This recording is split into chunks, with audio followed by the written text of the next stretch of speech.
Curious? There we go. Good morning, everybody. Hi. Oh, hey, Zach. Good to see you too. It's terrific to see everybody out on a Sunday morning, and it's gorgeous weather, and there's a wonderful farmer's market across the street, and you're still sitting here. I love it. But it's going to be an exciting morning. We have this presentation, we have not only from our friends from Forum Z who are here with us in the room, coming all the way from Columbus, Ohio, but we also have three members that are going to show how they use the software for inspiration for all of us. And I think that's really wonderful. First of all, I'd like to introduce, my name is Mimi Gramatke, and I'm your president. If you haven't met me before, it's nice to have a chance to say hello to all of you. And second, I'd like to introduce Chris Yesos. Yesios? Forgive me. Yesios. Who is the president of Autodisk. Please. Well, I'm not here to talk, but I just want to welcome you and thank you for coming. And once this is over, I'll be happy to talk to each one of you or anyone who is interested. And of course, if in between there are some questions that I can answer them, I'll be happy to do so. So I don't. Thank you. Matt Holowinski will be making the presentation. Thank you. Thank you. Matt Holowinski is going to be doing the presentation this morning, and then the members that we have here that are going to be sharing with you are Rob Woodruff, who is sitting down right here, Oliver Scholl, who's in the back room, and John Troxel. I just saw you, now I'm missing you. There you are. Who already use the software, and they're here to show some.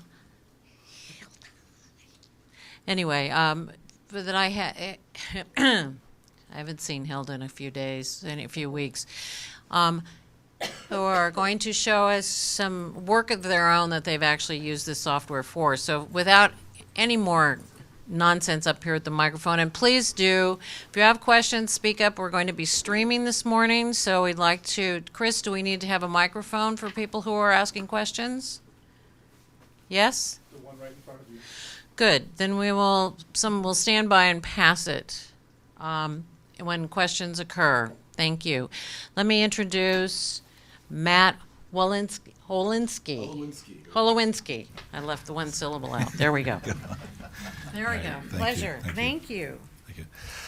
Well, thank you for giving us the opportunity to spend a little time with you this morning, showing you the latest and greatest with what's been going on with Forum Z. We're pretty excited about a lot of the newer stuff that we've been working on. Some of you that have seen it in the past, you may not be able to recognize some of the new stuff we have in. It was to pretty much give a good overview of what Forum Z is and what it can be used for. So I'm going to present for a while here. We'll have some question and answer session at the end. We have some other people, as Mimi mentioned, that are going to show how Forum Z is actually used in the production workflow. I'm going to give you more of a technical presentation. I'm going to show you what Forum Z does, and then the rest of these gentlemen here will then show you how they use it in their pipeline. So here we go. All right. First thing I want to mention is, it's like I'm getting a little bit of feedback here. Let me move this mic. First thing I want to mention is the product line that we have. It's basically three versions. Forum Z Pro has everything in it. Forum Z Junior, half the features, half the price. Forum Z Free has half of that, half a set of features, and that's free. All right. And the main thing that we're going to cover today is what can you do with Forum Z.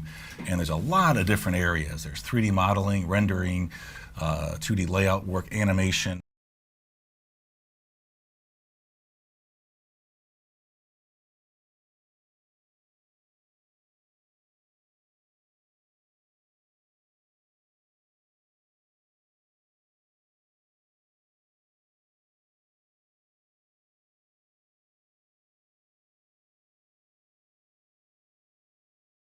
watching this presentation is think of FormZ as a hybrid multi-personality modeling tool.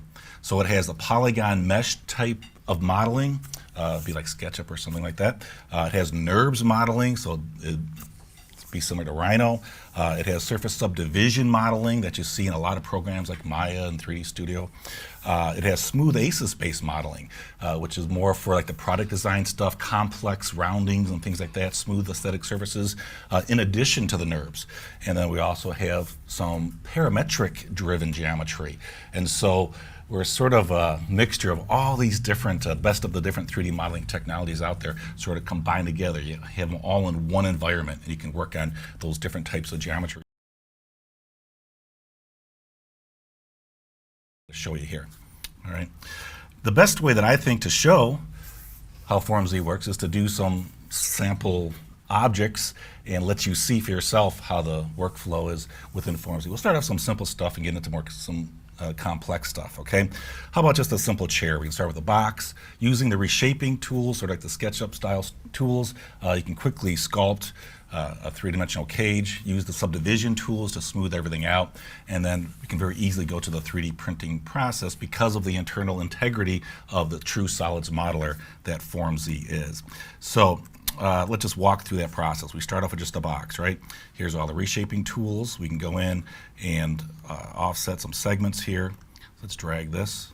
And using the reshaping operation, I can reshape the face up. Now, one thing to keep in mind, when we do reshaping operations, this is not just moving topological parts. This is real-time Boolean operations. It's looking at that object as a solid, and when you reshape it, it's keeping it as a solid. It's adding and subtracting volume information. So it's a very robust Boolean operation that's going on here. All right, so that is good for if you're going to 3D printing or going to some other program, you're going to have good industry standard geometry, okay? So we reshape that down a little bit. You can see how easy it is to sculpt a basic form. Now here's all the subdivision tools. There's many of them here. We can just take any object and from that cage smooth it out to make a subdivision object. Now there's many ways of being able to edit subdivision type geometry. You can edit the original cage. We can also edit the topological information directly. So if I were to move, you can see I can grab just a single segment and drag that. I can grab a single face, maybe pull this out like that, or a point, and move that anywhere that I want. You can switch back and forth between the sub-D and the cage object. There's the swap tool that you can actually go back and forth between those, and you can also edit that cage directly also. So the same modeling tools, keep hearing a little bit of feedback here, the same modeling tools can be used on the different types of geometry, whether it's faceted, cage, subdivision. It's the same type of tools that are being used, and no matter what type of personality you have for that geometry. All right, so as our design for the simple chair progresses, we can just add a little box down here at the bottom to create some legs. And to create one of the legs, we'll just do an offset segment on there. And one thing we can do is when we're reshaping, we can actually keep the edges there so that as we're pulling that out, we can keep the original edge that was there as we reshape that out. Once again, we're going to use the exact same modeling tools to maybe move a segment, drag that down a little bit, all sorts of transformation tools to be able to move, rotate, scale. I can grab just a face and scale that anywhere that I want, and then bring that out a little bit. I think you get the idea of how we can quickly take that and build the rest of the cage that looks something like that, right? And then from there, we do the subdivision modeling, smooths everything out. There's a nice organic shape. We can still edit the cage and everything. We want to go to 3D printing. Well, we can convert subdivision objects into either quad-based meshes or NURBS. And so you see with this convert tool, if I say a quad-based mesh, then of course we get something that looks like that. Excellent for 3D printing, okay?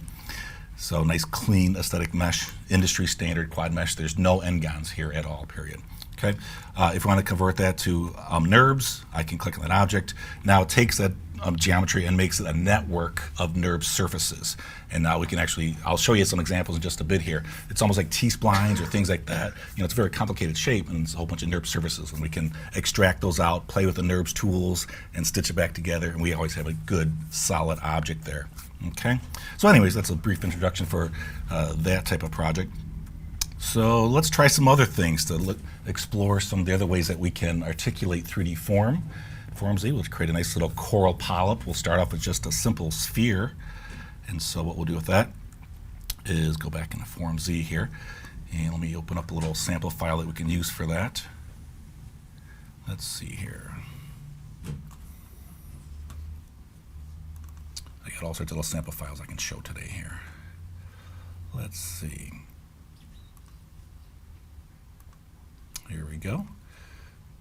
And with the sphere, we do have a sphere tool that lets us create all sorts of spherical type objects, geodesic domes and dodecahedrons and things like that. And we can sort of chop off the bottom using a Boolean operation. We create a little polyp shape. I think by looking at the reshaping tools, you know how that was created. We can use the place on tool, which allows us to take objects and place it onto other objects. So I can simply click on this and place it onto that. And we always have a lot of dynamic controls. You'll notice in these tools, you always have this result buffer mode. So as soon as you execute any operation, you get all the control parameters to further play with that tool. So for example, as soon as we place it on there, you can see there's operations in here that let us go in and control the rotation and orientation of how it's placed on there. I can drag it out maybe further away or closer in. And you're always in this result buffer mode, which is really great. So you don't have to be too concerned about presetting a bunch of parameters and letting the tool work. Just go ahead and use the tool, play with the parameters afterwards to get the desired effect that you want. So, all right, let's go and try that again. Place on there, and there we go. Now, I'm going to get rid of this extra on the bottom. We don't need one on the bottom face there. There's the original one. These are all separate objects because they're all placed on there, so I can do a Boolean union operation and union all that stuff together, convert that into a sub-D object, sort of smooths everything out, and makes a nice organic shape out of that. Now, I should mention too that we do have control of the sharpness. So you can see as I increase the sharpness, I can actually sharpen and get the original shape back out of it. As I move that slider back and forth, we can control how much smoothing is applied to that cage. Okay, we can also apply it on a face-by-face basis. I'll show an example of that. We can also control the number of iterations, which is the resolution of that quad mesh that makes up that subdivision object. All right. If we want to 3D print this, just convert that to a quad mesh, and we are now ready for the 3D printing process. Now, to articulate this even more, as I mentioned, FormZ does have animation tools. Now, we don't have particle systems and inverse kinematics. We don't get into that end of it. What we get into is, a lot of the traditional forward kinematic type animation systems for being able to move things, open things up, and show exploded views and things like that. You can animate lights, materials. You can do a lot of animation, but it's not really a dedicated animation program. And so for presentation and conceptual design, it's a great tool. And so I can also use that here to be able to conceptualize 3D form. So I can use it as a form type generator to sort of show how that works. I'll tell you what, I'll give this a little more interesting color here before I do that. Have a little more fun with this. You can see that you can add all sorts of materials to this. I'll just use a little mist pattern with a couple colors here, put a little plastic on there, and drop that onto the object. And of course, you can work in a interactive shaded mode. There's a shaded full mode, which I'll explain a little more later, which actually lets you pre-visualize your geometry in a real-time rendered environment with real-time ambient occlusion. I'll show some examples of that in just a bit. But here, we want to get to the animation tools. And FormZ is divided into workspaces. So right now we're in the modeling workspace. So we get just the tools that are used for modeling. Over here we can go to the different workspaces if we're doing drafting, or here's rendering and animation. So we get just the tools needed for that particular project workflow. So here, I'm gonna just do something really simple here. There's all sorts of animation tools, like maybe a circular type deformation, and these have preset values. And so what we can do is you can preset the values if you want, or just use what's already there. And you see if I don't set any values at all, period, I just simply click on that object and it will automatically go ahead and apply that deformation to it. And you can see here I can just sort of move that slider back and forth. And we have some fun with that geometry by applying some pre-default values. So let's say I want to create a scene with a bunch of coral polyps in there. I can just create one. I move the animation timeline, have something that looks like that, save it. I can drop a different color on there, just move that animation timeline, and now we have a completely different shape, a different form, different color using that same model. So, it can there's many different ways that we can use the deformation tools as a 3D geometry type of a generator, I guess, for lack of a better word, okay? All right, so I think that's enough with the coral polyp. I think you get a good idea how that's working. Do we have anybody that would like to address any of the questions that are coming in online? The you guys that are familiar with it? Maybe John or Laura? I can try. There's questions coming in that are coming in from the stream, and they would like to have. Okay. Well, yeah, at the very end, I would love to go through all the questions. Yep. And maybe we can actually ask them as Sure. they come along. Sure.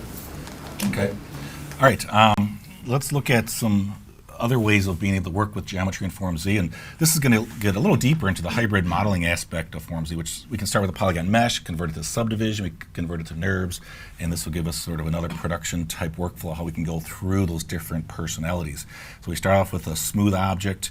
We can bridge to create a lot of the appendages in multi-directional, multi-loft directional type forms. If it's a surface, we can thicken it. So you can see here we can do a cross section with an actual thickness to that. And here's more of a little diagram showing the workflow from a polygon mesh, cage, subdivision. Here it's NURBS. We add some materials on there. We thicken it. We can cut some cross sections. And we can 3D print it. So you can see Form Z can handle quite the wide range of conceptual design modeling. So I'll just sort of fast forward through a quick project like this. So let's open up a file here. Let's see. Let's take this one here. All right, start off again with just a simple box. I can then reshape to add some additional detail to that. And maybe use the transformation tools to move the segments around to further develop that cage. Now, another way of being able to move these topological parts is to use the transform tool. And with that, I can just simply select the face. And then instead of moving the segments with the move tool, we have this transform tool, which is more of a dynamic way of editing that. So I can actually change the size of the faces here, move it up, move it down, and move it sideways. So it depends on how you want to interact with that cage type geometry that you have. So put a little spout on here. There we go. And if we want to check the sub D form, see what that looks like. Let's try that. We can work with it in that format, or maybe go back to our cage. If we want to add that little recessed area for the label that's in the front, once again, we're just simply using the sculpting tools to create a little recessed area in there. And without too much work, you should be able to get some kind of cage that's going to end up looking like this, right? So from here, we'll take this cage and we'll use the subdivision tools. And also I have another box out here for the handle. It's a separate object. And then using the bridge tool, I can actually bridge between the faces or the edges of the different subdivision objects. Or you can actually bridge between the same object too. It depends on where you select that face. So I can select maybe on the top over here and the back over there, and that controls the bridging between those two faces. And if I click down here and there, and if we get some kind of twisting, well, we have a choice. We can re-click those edges, or there's this little twist option that we can actually move these arrows and tell it which edge lines up with which edge. So whenever you bridge something, you can actually control how those things are lining up. And the real advantage of the subdivision modeling is, the cage doesn't have to be all that exact, because you had all these different ways of being able to go in and further articulate that shape afterwards. So I can go and grab a couple controls here, and maybe I'll move those up a little bit or move them down. And as I showed earlier, to sort of repeat, I can actually grab maybe just a single segment here and drag that and move it around and really be able to further create the exact 3D form that you want. Now at this point, this is a surface object. This is not going to 3D print. The bottle really has some kind of thickness for the actual plastic.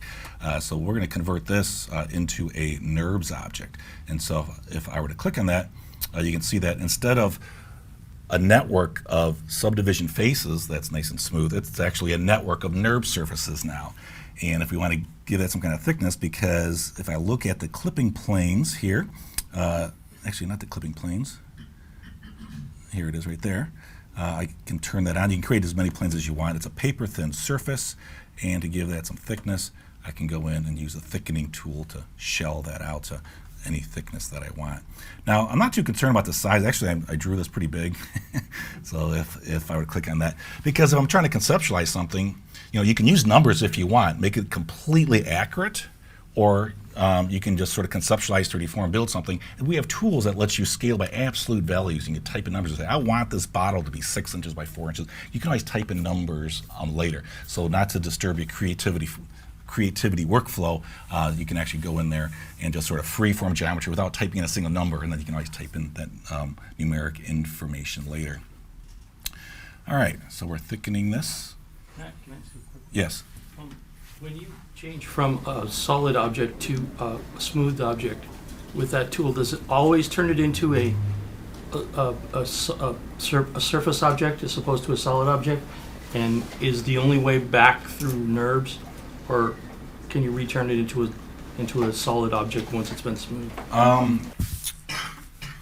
Once you convert it to a network of NURBS surfaces, that is one of the times that you can't go back to the sub-D object because you have a network of faces there. Now, there's actually a technique you could use to do that. I mean, you could actually convert each of the faces as a NURBS surface of degree 1 and then go back and use those polygons to recreate the cage, to recreate the sub-D object, but it's not a direct route. We are looking into some ways of being able to do that, so it's something that you might be able to do in the future. But you know, when you convert subdivision geometry into a network of NURBS surfaces, yeah, it's sort of a one-way street at this point. It's usually sort of the end of the process too. I mean, once you've done all the manipulations at sub-D, then the NURBS conversion is sort of the last thing you would do. And what I do is I always make a copy of the object first, and then create the subdivision, the NURBS version. And if I need to go back and edit, I still have the sub-D that I can manipulate any way I like. Correct. And part of the reason of why you would convert it to a NURBS is to use NURBS tools. I mean, very often you don't have to convert it to a NURBS. You would want your sub-D object, use that. That's your final object. The reason you would convert it to NURBS is to use all the NURBS modeling tools because, as I said, the multi-personality nature is, NURBS modeling can do some stuff that the subdivision can't. The subdivision can do stuff that the NURBS can't. If you can use both, now you can use the best of both of those worlds. And so you have to decide, what do I want to add to that object, or how do I want to modify that form, and can I do that as a sub-D, or can I do that as a NURBS object? So that's why those are there. For example here, once we thicken that object, you can see that I can actually unstitch and separate faces from that. So you can see I can take this NURBS surface and pull this off, and that is a separate surface that is unstitched from that solid. So now that solid is no longer solid. So I've separated that face from it. But I can use all of the NURBS tools on that. So here we got NURBS tools here. We got a bunch over here. And not only do we have these NURBS tools, we have NURBS convert. That means anything can be converted into a NURBS, meaning every single tool you use in FormZ can potentially be a NURBS tool because everything can be converted into NURBS. So anyways, just to show you a quick example, let's say I want to put another embossed feature. I mean, here we have this engraved feature that was defined in the sub-D cage itself. And you say later on, I want to create another intricate type detail here. After I thickened it, you can actually do that using other types of personality modeling tools. So let's try that. Let's take these profiles here, take the NURBS surface that I separated out from that network of surfaces, use the isolate feature so I can look at just those. I can do a slicing operation and actually slice these profile shapes through that surface. We have all sorts of projection tools. You draw a shape, you can project it onto the surface, you can trim, you can slice. There's many different tools to be able to take that information and punch it through onto any type of complex surface. So on that point, we'll get rid of these pieces here. So I've actually taken that NURBS surface, I've sliced it into a trim NURBS, and I'm going to create a little recessed area here. So I can take this area and move it down a little bit, whatever distance I want that to be. And then from here, I can create a nice lofted transition from this outer edge of the opening into this surface that is down here. And here's where we get into the smooth ASIS-based modeling, or we can use the NURBS modeling for this and go in there and maybe create a nice little transitional loft that's going to go from this edge here to the edge of that piece. And of course, we have all sorts of tangency controls to control the magnitude of the tangency. Now, if we bring our bottle back, reveal all the rest of the stuff, now we sort of etched in that little detail there. And then the final step is to actually take all these, and we can use the stitch tool to stitch all the surfaces back together, and it ends up being a final object that looks something like that. Okay? So now it's all one continuous solid object that has that little embossed type detail in there. So anyways, this is another type of workflow for being able to create some other types of complex forms. All right, let's move on to something else. Let's also talk a little more about some of the precision details. You know, it's a very organic modeling system to create these free-form organic shapes, but you can also add as much precision as you want into these forms. So if you want to actually take it all the way to the point that you're actually going to manufacture or fabricate these parts, we can do that too. So let's open up a little file for that. Let's see here. We'll start off with just some basic shapes once again, and the only real critical part here is the position of where these holes are, and then what I can do is using the subdivision tools to sort of smooth out that geometry that's surrounding the position of where those holes are, and then go in and just start bridging between these different faces here. We're getting a little twisting, no problem. Just use the little twist option there to move around which edge lines up with which edge over here. Okay. How's that? That looks a little better there. All right, go from this edge over here. And I think without having to actually finish this thing, I think you get the idea of how we go from, you know, that simple basic cage type geometry to our final sub-D object that looks like this. All right, now one of the advantages of this is in the sub-D state, we still have all the controls there. So you can see I can actually go in here and select all those, move those around, and edit it as a sub-D object. All right. Now if I want to do some machining with this, then what I can do is actually do all the other modeling operations, the Boolean operations, the trimming, the slicing, all those tools work on this. So I can do a Boolean difference, and which is located right here, and I can actually subtract that cylinder from that object, and we end up with a nice little counterbore hole in there that looks like that. So you can see you can put as much detail into that sub-D, because sub-D, when you think of it, it's like very organic and smooth stuff, but you know, you can put as much precision as you need in there. So, all right. I'm gonna do another example here, expanding a little bit on the subdivision bridging, because I love the bridging tool, because I can create stuff that by just NURBS alone would be sort of challenging. NURBS, when you're trying to create multi-branch appendages, things going in multiple direction lofting. We actually have a multi-directional loft tool. However, creating those type of networks of appendages is sometimes challenging using just plain NURBS. So that's where the subdivision comes in. And then, of course, if I want that to be NURBS, I can always convert it to NURBS afterwards. So let's take a quick look at that. Maybe a fast walkthrough of how we would create that table that we have there. So let's try that. Let's see. All right, the workflow for this one would be start with a 2D ellipse. All right, and we take that shape and we begin to bend and distort that. There's deformation tools. We can grab hold of it and bend it. We can use the spline-based NURBS controls to further articulate that shape. And we sort of sculpt that into some kind of curved ellipse that looks like that.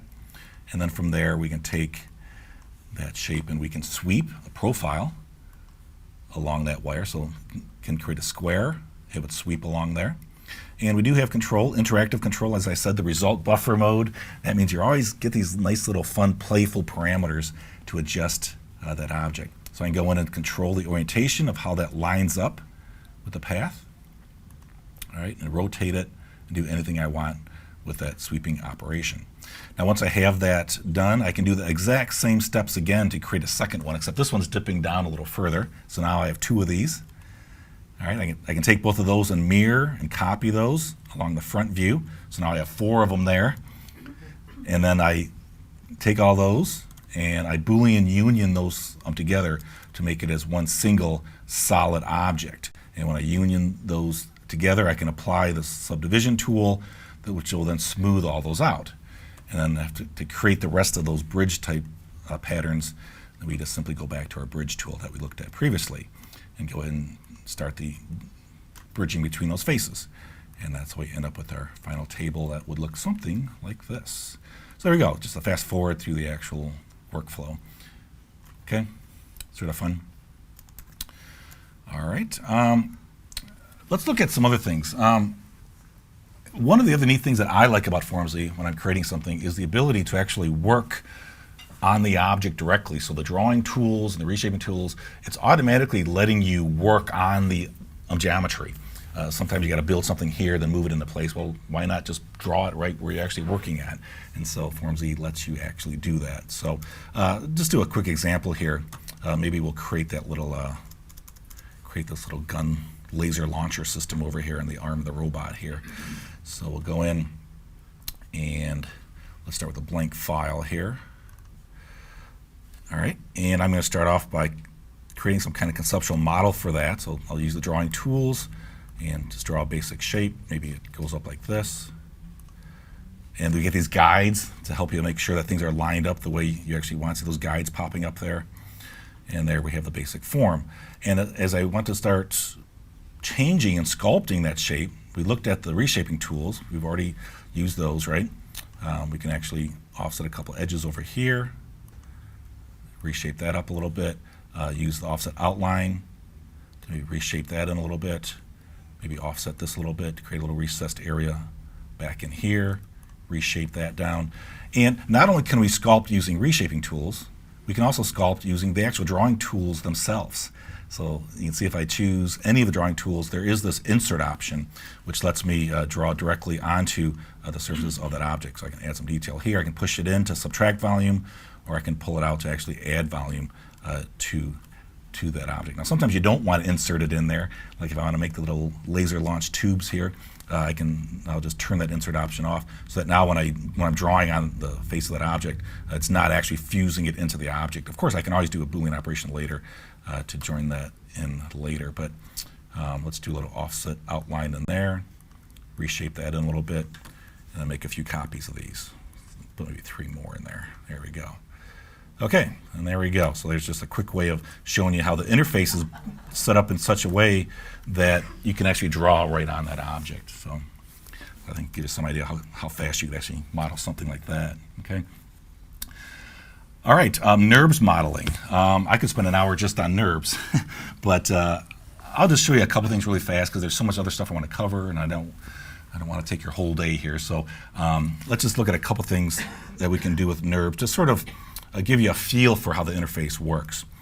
I am going to just create a basic NURBS object, and there's many tools for this, but I'm going to start off with just a 2D rectangular shape. And from here, if you look at the shape, that is a 2D rectangle. And if we go to our NURBS tools, I can convert that into a NURBS object. Like I said, anything can be a NURBS object. And then we can look at the controls that are there, or maybe change the number of controls that are there. Here we just have 2 of these, so I can start moving those controls around, get a more complex shape like that. Maybe add more controls on there. Pull these up like this maybe, I don't know, just sort of articulate some kind of shape. All right, now if I want to blend between objects, as I said, everything's in the result buffer. You always get these playful parameters to play with. And so let's just do a quick blend here. If I were to copy this over here, and let's try a blend and go from the edge of this NURBS surface to this one. It's orange, result buffer mode. Let's play with some of the parameters here. You can see I can control the magnitude of the tangency anywhere along that edge and tweak that. Let's bring it a little closer, a little further. We have all of the industry standard continuity settings here, anywhere from G0 all the way up to G4, so to be able to control that smooth aesthetic, Class A services or whatever you want. Okay, we have the overall magnitude slider, which controls the overall magnitude along that edge. I can drag that back and forth, real-time feedback of what's going on here. Or if I just want to pinpoint and localize the tangency in one little area, you can see I can just drag that part. So you can see a lot of playful parameters there to really get that form the way you want it. Okay. I mean, even if we were to merge these together, let's try that. Let's do a merge. Click on these 2 objects. We get control handles. So I can grab these yellow dots here, and I can actually push the surfaces so they overlap a little further to make sure we get a nice smooth transition between that blended area that is there. So now those 2 surfaces are now one. Okay. All right. And then if we want, we can add our thickening tool, give it some kind of thickness. So again, let's add a little more thickness there. There we go. So if we have to actually print this thing, we can use the thicken tool to convert that into a solid object. So we can trim, cut, slice, and I don't want to spend too much more time on NURBS, but there's a whole set of tools that we could spend some time on, but there we go. But let's maybe look at some other stuff here. Architectural elements, we have an actual stair tool. It's a parametric stair. All you need is a path. The stairs are generated from the path. You can set all sorts of parameters for the type of stair, the riser height and railings and all that stuff. If you want to see that at the end, I can actually show you that. We have an actual roof tool.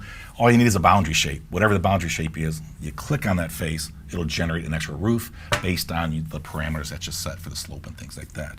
3D terrains can be generated with contour lines.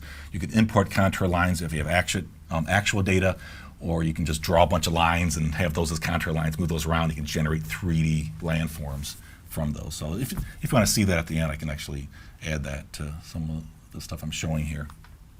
Okay. One of the other things I really love about FormZ is the ability to have live interactive rendering of the scene, which includes real-time ambient occlusion and soft shadows and bumps and things like that. So you can really visualize that in the design phase and if you're presenting it to someone else. Okay. So we've recently really updated the OpenGL features that we have in FormZ to take advantage of a lot of the newer technology that's out there with OpenGL rendering. So I can maybe open up a quick sample file for you here. So I'm going to find one here.